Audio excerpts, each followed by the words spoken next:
Et bienvenue à la délégation générale Wallonie-Bruxelles, dont le centre culturel dans lequel vous vous trouvez aujourd'hui n'est qu'un des outils à notre disposition pour développer la diplomatie des francophones de Belgique en RDC. La délégation générale est avant tout la représentation diplomatique des francophones, des gouvernements francophones de Belgique.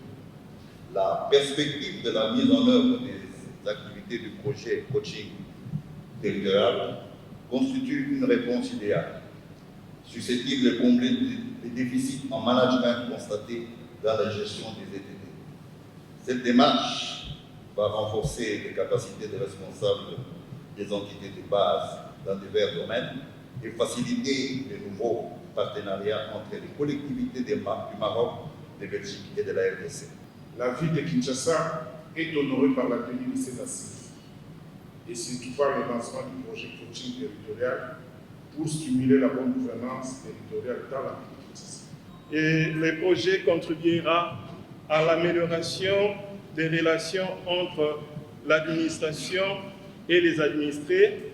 Le projet pourra stimuler nos populations à s'intéresser sur la qualité de la gestion territoriale.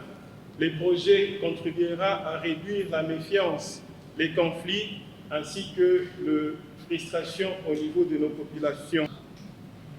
Non, non, c'est de vous rappeler que quand chaque commune se développe, c'est la ville qui se développe.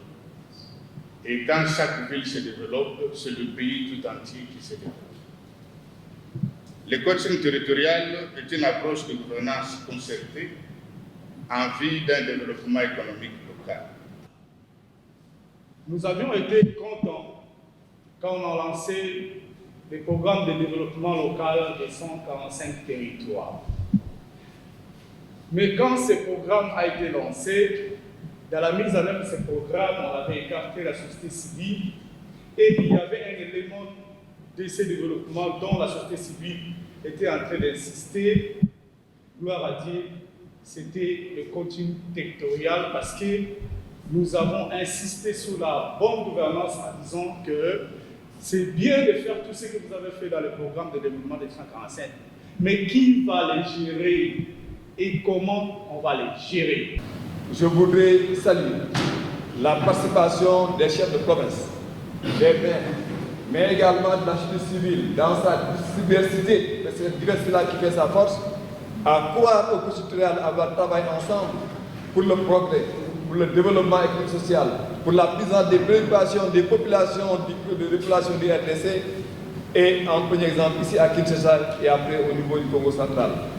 Je voudrais réaffirmer encore une fois notre disponibilité en tant qu'ambassadeur auprès des différents partenaires du consortium, mais également auprès des coachs territoriaux formés, parce que le CJD Afrique, en développant le programme territorial, à partir d'Alga, a formé plusieurs corps de coachs certifiés, dont M. Abdoulaye Diarra qui a fait un déplacement ici pour assurer la formation d'une cinquantaine d'acteurs de développement territorial.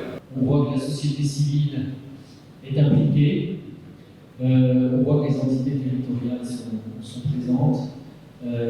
Ce que je vous propose là, en quelques minutes, c'est de faire une rapide présentation du projet qui nous réunit aujourd'hui, qui est financé dans le cadre de la commission mixte permanente entre la RDC et Wallonie-Bruxelles pour la période de 2022-2026. Je remercie tous les intervenants. Ils souhaitent recevoir un rapport d'évaluation après formation et vous assure du support de mon ministère. Sur ce, je déclare ouverte la session de formation en coaching territorial de Kinshasa et Goma et je vous remercie.